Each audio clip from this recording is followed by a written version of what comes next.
हम लोग मौर्योत्तर काल पढ़ रहे थे और कल हम लोगों ने सातवाहन वंश पढ़ा, फिर कलिंग का चेदी राजवंश पढ़ा।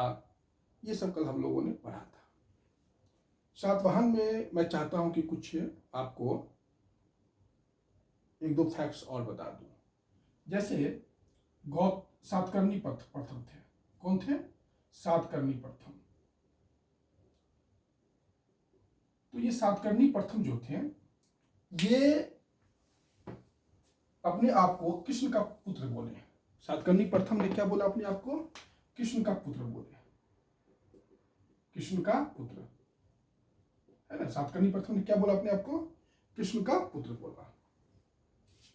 गौतमी पुत्र सातकर्णी ने क्या बोला? गौतमी पुत्र सातकर्णी ने क्या बोला? इन्होंने अपनी तुलना कृष्ण, बलराम और संकर्षण से किया है।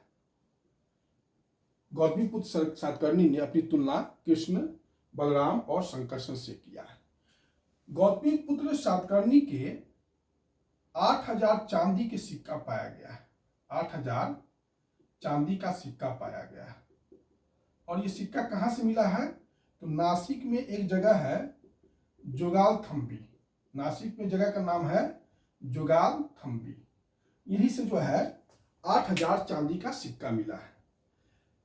इस सिक्का पर एक तरफ क्षरात वंश का शासक थे नहपान का नाम मिलता है, और दूसरी तरफ सिक्का पर नाम मिलता है आपका गौतमी पुत्र सातकर्णी का। इसका अर्थ है कि गौतमी पुत्र सातकर्णी ने क्षरात वंश के शासक नहपान को पराजित किया था। इसका अर्थ यही निकलता है, क्योंकि इन सिक्कों पर एक तरफ नहपान का नाम है और दूसरी तरफ आपका गौतमी पुत्र सातकर्णी का नाम है। एक थे वशिष्ठी पुत्र पुलुमावी। कौन थे? वशिष्ठी पुत्र पुलुमावी। वशिष्ठी पुत्र पुलुमावी ने अपने आप को जो है दक्षिणापथेश्वर का उपाधि लिया। अपने आप को दक्षिणापथेश्वर का उपाधि लिया। ठीक, ये सब थोड़ा सा कुछ फैक्ट्स हैं जो आपको ध्यान देना चाहिए। दक्षिणापथेश्वर का उपाधि लिया। मैंने बरार का चर्चा किया था। मैंने किस चीज का चर्चा किया था? बरार का चर्चा किया था। बरार का प्राचीन नाम पुरिका भी है। बरार का प्राचीन नाम क्या है? पुरिका भी है। ये थोड़ा सा ध्यान रखिएगा। बरार का मैंने कल याद कीजिएगा, बरार किसकी राजधानी है मैंने बताया था। तो बरार के जो प्राचीन नाम है वो पुरिका भी है। पुरिका। क्लियर? कोई दिक्कत आप लोगों को? अब तक हम लोगों ने पढ़ा इस काल का जो राजनीतिक विस्तार, मौर्योत्तर काल का हम लोग क्या पढ़ रहे थे? राजनीतिक विस्तार। ठीक, और राजनीतिक विस्तार में हमने आपको पढ़ाया देशी राजवंश और विदेशी राजवंश। देशी और विदेशी। देशी में मैंने आपको सबसे पहले सुंग पढ़ाया, फिर कर्ण पढ़ाया, फिर सातवाहन पढ़ाया, और सातवाहन के अवशेष पर इक्ष्वाकु और वाकाटक पढ़ाया, और कलिंग का चेदी राजवंश। इतना टॉपिक मैंने आपको पढ़ा दिया। क्या? अब हम लोग विदेशी आक्रमण पढ़ेंगे। अब हम लोग क्या पढ़ेंगे? विदेशी आक्रमण पढ़ेंगे। देखिए, भारत में अफगानिस्तान के पास भारत में जो प्रवेश करने का जो भी विदेशी लोग आए आक्रमणकारी भारत से, तो वो हिंदू कुश दर्रा होकर ही आए। हिंदू कुश दर्रा होकर ही आए। मैंने आपको पढ़ाया था कि जब अशोक के मगध का शासक था, तो भारत की उत्तर पश्चिम सीमा को सुरक्षित रखना बहुत जरूरी होता था, क्योंकि वहां के जो दर्रे थे, हिंदुकुश जो पहाड़ी था उसमें जो दर्रे थे, उस दर्रे से होकर जो खैबर दर्रा है, बोलन दर्रा है, इस सब दर्रों से जो है विदेशी आक्रमणकारी निरंतर भारत आते रहते थे। तो उस समय एक सीथियन नाम का एक जनजाति था। सीथियन नाम का एक जनजाति था, और सीथियन नामक जो जनजाति था वह खानाबदोश था, और उसका जो सवारी था वो घोड़ा था। अब घोड़ा के लिए चाहिए उसको चारागाह चाहिए। घोड़ा के लिए क्या चाहिए? चारागाह चाहिए। तो अशोक जिस समय शासक था उसी समय चीन में भी एक शासक समकक्ष, समकालीन तो मैं नहीं कहूंगा, लेकिन लगभग आप उसको कह सकते हैं कनिष्ठ समकालीन, मतलब उससे थोड़ा सा कम लेकिन समकालीन, क्योंकि अशोक का जो समय है वो 273 से शुरू होता है। और चीन में उस समय जो शासक थे उनका नाम था शी हुआंग टी। इनका क्या नाम था? She Huang T. इनका समय 246 बीसी के करीब के हैं ये, ठीक। और अशोक का जो समय है वो 273 बीसी का है, और राज्यारोहण हुआ था 269 बीसी में, है ना। और 269 बीसी तक वो ये, और ये 246 का शी हुआंग टी है। तो सीथियन नामक जनजाति जो है दो साम्राज्य के लिए बहुत खतरनाक था। एक तो भारत के लिए, भारत के साम्राज्य के लिए, और एक चीन की साम्राज्य के लिए। तो चीन के राजा ने शी हुआंगटी ने क्या किया कि 220 बीसी में 220 बीसी में चीन का महादीवार बना दिया। चीन का जो ग्रेट वॉल आप लोग सुनते होंगे कभी कभी क्या, चीन का जो महादीवार है वो बना दिया। ये दीवार लगभग 21,000 किलोमीटर से ज्यादा लंबा है, लेकिन 22,000 भी नहीं है, 21,000 समथिंग है। 21,000 किलोमीटर का ये चीनी शासक शी हुआंगटी ने सीथियन जनजाति से सुरक्षा के लिए चीन का महान दीवार बना दिया। लेकिन भारत में अशोक जो हमारा राजा था उसने बौद्ध धर्म को विश्व धर्म बनाने के लिए विदेशों में अपने दूत भेजे, अपने धर्म प्रचारक भेजे, लेकिन उत्तर पश्चिम की सुरक्षा के लिए उसने कोई विशेष ध्यान नहीं दिया। यह अशोक की राजनीतिक अदूरदर्शिता का परिणाम था। अशोक को यह समझना चाहिए था कि शासन के अंतिम दिनों में यवन आक्रमण शुरू हो गया था। ये जो यवन आक्रमण शुरू हो गया था, और उसने अपने पुत्र जालौक को भेजा था इस यवन आक्रमण को दबाने के लिए। लेकिन अशोक को यहाँ पर टाइट होना चाहिए था। उसको ऐसी कोई, जिस तरीके से बौद्ध धर्म को विश्व धर्म बनाने के लिए उसने जो अभिनव इनोवेटिव आइडियाज लाया, उसी प्रकार यह काम वो करता तो शायद वो विश्व में एक ऐसा राजा होता जिसके आगे कोई अन्य राजा नहीं ठहर पाता। लेकिन अशोक इतना नहीं सोच सका, और भारत का जो उत्तर पश्चिम जो मार्ग था वो काफी असुरक्षित हो गया। तो चीन का जो राजा था शी हुआंगटी ने चीन का दीवार का 220 एडी में बना के रख दिया।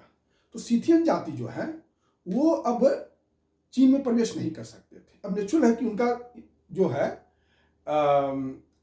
आक्रमण वो भारत की ओर होता, भारत के उत्तर पश्चिम मार्ग से वो भारत में प्रवेश करने की कोशिश में होते, हिंदू कुश धर्रा से प्रवेश करते।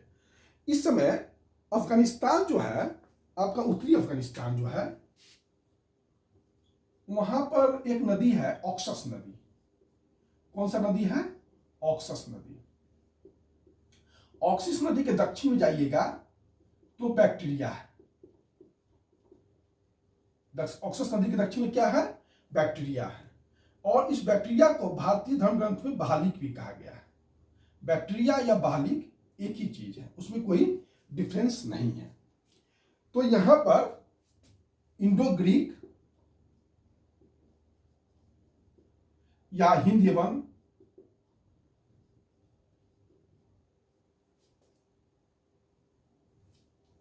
ये जो है, चाहे बैक्टीरिया यूनानी, इनको बैक्टीरिया यूनानी भी कहा गया, इन्होंने अपना साम्राज्य का स्थापना कर लिया। भारतीय साहित्य में इनको यवन भी कहा गया। भारतीय साहित्य में इनको क्या कहा गया? इंडो ग्रीक को, हिंद यवन को, या बैक्टीरिया यूनानी को यवन भी कहा गया है। देखिए, सबसे पहले भारत पर आक्रमण किया इंडो ग्रीक ने। क्योंकि सिथियन का लगातार दबाव पड़ रहा था, तो इंडो ग्रीक को बाद में शक ने पराजित किया, या शक ने अपना भारत पर साम्राज्य स्थापित किया। शक के बाद पार्थियन आएंगे, पार्थियन के बाद कनिष्क कुषाण आएगा, और कुषाण के बाद इंडो सासनियन आएगा। मतलब कहने का कि भारत पर इस समय 4 महत्वपूर्ण विदेशी आक्रमण, 4 नहीं 5 महत्वपूर्ण विदेशी आक्रमण हुए। पहला इंडो ग्रीक, दूसरा शक, तीसरा पार्थियन, चौथा कुषाण, और पांचवा इंडो सासनियन। ये 5 आक्रमणकारी भारत पर आक्रमण करते हैं एक एक करके। सबसे पहले इंडो ग्रीक, उसके बाद शक, फिर पार्थियन, फिर कुषाण और सबसे लास्ट में इंडो सासनियन। सिर्फ सीथियन के डर से, सीथियन बार बार इन पर अटैक करते हैं तो ये लोग भी यह भारत की ओर बढ़ते हैं। तो सबसे पहले भारत पर आक्रमण करने वाला कोई था तो वो था आपका इंडो ग्रीक। इंडो ग्रीक में 2 वंश हैं। इंडो ग्रीक में कौन कौन वंश है? 2 वंश है। इसको थोड़ा सा ठीक से समझिएगा। इंडो ग्रीक में 2 वंश है। एक वंश का नाम है यूथिडेमस वंश। एक वंश का नाम क्या है? यूथिडेमस वंश। और दूसरे वंश का नाम है यूक्रेटाइडस वंश। यूक्रेटाइडस वंश। यूथिडेमस वंश का ही डेमेट्रियस प्रथम था। कौन था? डेमेट्रियस प्रथम था। और डेमेट्रियस प्रथम ने 183 बीसी के आसपास भारत के उत्तर पश्चिम भाग पर आक्रमण किया और अफगानिस्तान, सिंध और पंजाब के कुछ भाग को जीत लिया और साकल को अपनी राजधानी बनाया। कहां बनाया? साकल को अपनी राजधानी बनाया। साकल को जो राजधानी बनाया इन लोगों ने, तो साकल जो है पाकिस्तान में जो सियालकोट है वही साकल है। यह यूथिडेमस वंश का था और डेमेट्रियस प्रथम। डेमेट्रियस प्रथम का ही सेनापति था मिनांडर। कौन था? मिनांडर था। इसका समय जो है 160 बीसी के आसपास है और 140 बीसी तक यह इसी वंश का था और सेनापति था। शायद यह डेमेट्रियस कुल का ही था, है ना। इसने शासन किया। मिनांडर जो है भारतीय साहित्य में मिलिंद के नाम से जाता है। भारतीय बौद्ध साहित्य में मिलिंद के नाम से जाना जाता है, क्योंकि मैंने आपको एक पुस्तक का चर्चा किया था, मिलिंद पन्नो, याद होगा? मिलिंद पन्नो। मिलिंद पन्नो ये किताब जो है पाली भाषा में, किस भाषा में है? पाली भाषा में है। और इसमें मिनांडर, जो मिनांडर हैं, जो राजा हैं, हिंद ईरानी राजा, और इनका वार्तालाप है आपको बौद्ध भिक्षु नागसेन से। इस वार्तालाप को इस किताब में दिया गया है। ये काफी फेमस राजा हुए मिनांडर, इस वंश का एक इंपॉर्टेंट राजा हुए। जब डेमेट्रियस जो है कुछ आप कह सकते हैं कि भारत में साम्राज्य विस्तार कर रहा था, तो उसी समय यूक्रेटाइडस वंश, हिंद यवन वंश का ही था वो भी, उसने क्या किया कि तक्षशिला के कुछ भाग को जीत लिया। तक्षशिला के कुछ भाग को जीत लिया और अपनी राजधानी तक्षशिला को बनाया। ये भी बैक्टीरिया के ही हिंद यवन थे, इंडो ग्रीक थे। और तक्षशिला को जब जीत लिया तो इस वंश के 2 राजा महत्वपूर्ण हुए। तक्षशिला का मैंने यूनानी राजा एंटियालकीडास का चर्चा किया था, आपको याद होगा ना? एंटियालकीडास। एंटियालकीडास के बारे में मैंने बताया था कि इसका राजदूत का नाम था हेलियोडोरस और उसका समकालीन राजा शुंग शासक था भागभद्र। ठीक।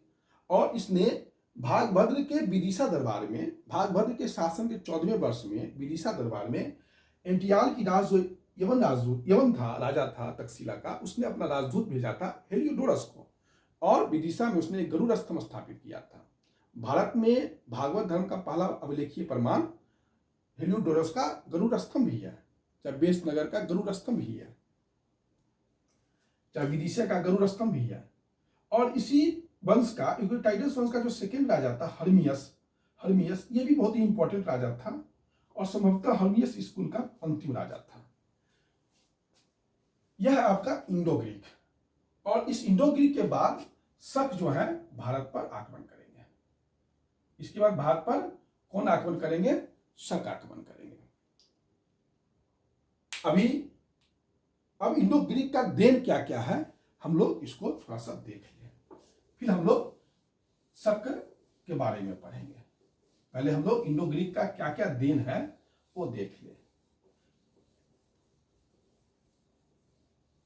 देखिए, इंडो ग्रीक ने सबसे पहले सोना का सिक्का जारी किया, इसको ध्यान में रखिएगा। सोना का सिक्का अगर जारी करने वाला सबसे पहला राजा था तो इंडो ग्रीक ही था। साकल जो इनकी राजधानी थी वो शिक्षा का बहुत बड़ा केंद्र था। मतलब पाटलिपुत्र भी किसी समय शिक्षा का बहुत बड़ा केंद्र था। उसी के समकक्ष साकल भी था। साकल का अर्थ हुआ चारकोल। अगर सिक्कों के द्वारा किसी का इतिहास लिखा जा सकता है तो वो है इंडो ग्रीक शासक का। इंडो ग्रीक शासकों का इतिहास सिक्कों के ही आधार पर लिखा जाता है। ठीक। इंडो ग्रीक शासकों ने अपने सिक्कों पर डेट लगवाया और आकृति खुदवाया। इंडो ग्रीक शासकों ने भारतीय नाम को अपनाया। राजत्व का दैवीयकरण किया। राजत्व का क्या किया? दैवीयकरण किया। ये सब जो है इंडो ग्रीक शासकों ने किया। इंडो ग्रीक शासकों ने जो भारत में है तिथि, महीना, ये जो 12 महीना है, 7 दिन है सप्ताह का, ये सब इंट्रोड्यूस अगर किसी ने किया है, संवत, काल गणना, ये सब जो है ये सब यूनानियों का ही दिया हुआ है। ये सब किसका दिया हुआ है? यूनानी का ही दिया हुआ है। उसके बाद आपका जो है इंपॉर्टेंट चीज है कि रंगशाला जो है ये कहा जाता है कि यूनानी का ही देन है। रंगशाला जो है यूनानी का ही देन है।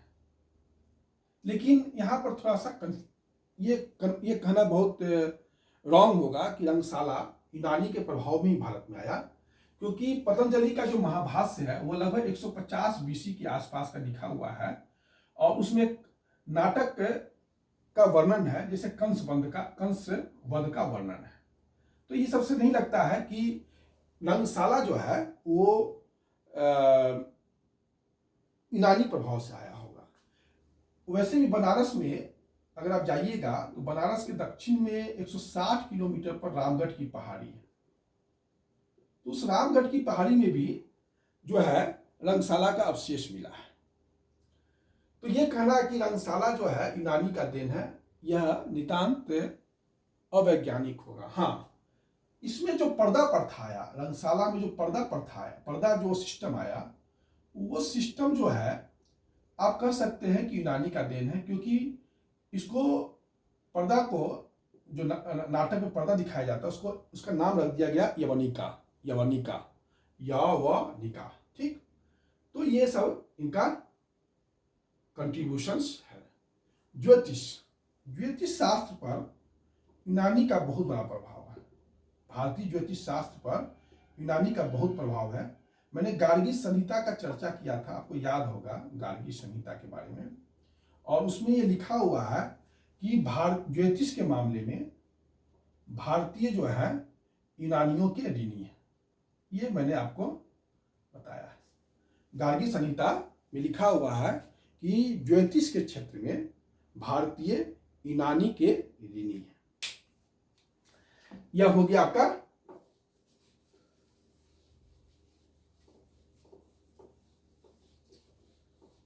अब है गंधार कला।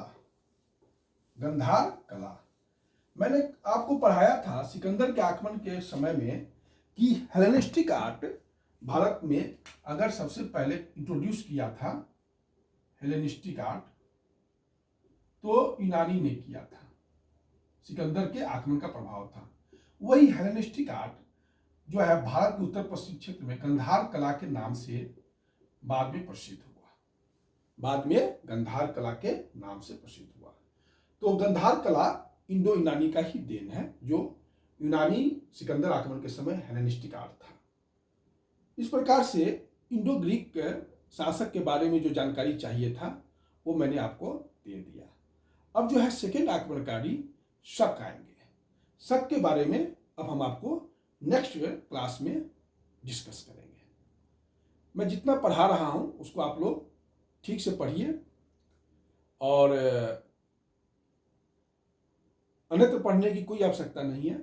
आप मेरे वीडियो को भी बेस बनाकर आईएएस प्री का तैयारी कर सकते हैं और यूपीपीसीएस चाहे जो भी प्रश्न है, उत्तर प्रदेश लोक सेवा आयोग, उत्तराखंड लोक सेवा आयोग, आज उत्तराखंड लोक सेवा आयोग का एग्जाम भी हुआ होगा, 3 अप्रैल है आज।